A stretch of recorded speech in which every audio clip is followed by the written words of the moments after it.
طالبانو ایران ته د نیمروز لار د ناقانونه مسافرو پر مخ وتړله. په نیمروز کې د طالبانو امنیه قماندان له خپلو سرتیرو غوښتي چې هیڅ چاته اجازه ورنه کړي چې له هېواده په ناقانونه توګه ووځي.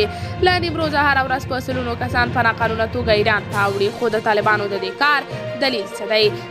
د نیمروز امنیه قماندان سردار محمد ایوب په یوه غږیز پیغام کې د خپلې قمندې له سرتیرو غوښتي چې هیڅ چاته اجازه ورنه کړي چې له هېواده په ناقانونه توګه ووځي، خو لامل یې روښانه کړی نه دی.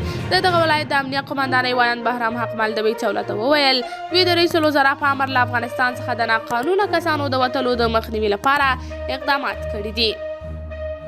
هغه وویل دا رسمي امر دی د رئیس الوزرا لخوا هدایت شوی او د کورنیو چارو وزارت د مکتوب پر بنسټ موږ ته ویل شوي چې هغه خلک چې په ناقانونه توګه هېواد پرېږدي باید ودرول شي او څوک چې دا کار کوي باید ونیول شي او د قانون منګولو ته وسپارل شي. که څه هم چې په پخواني حکومت کې هم د انسانانو قاچاق دوام درلود، خو د هېوادونو لخوا د طالبانو د حکومت نه په رسمیت نه پیژندلو او په افغانستان کې د هغو د سفارتونو تړلو له امله د افغانانو غیر قانوني وتل له هېواد څخه لا زیات شوي دي. قدرمنو لیدونکو، تاسو د دې موضوع په هکله څه نظر لرئ؟ نظریات مو راسره په کمنټ کې شریک، ویډیو لایک او چینل هم سبسکرایب کړئ.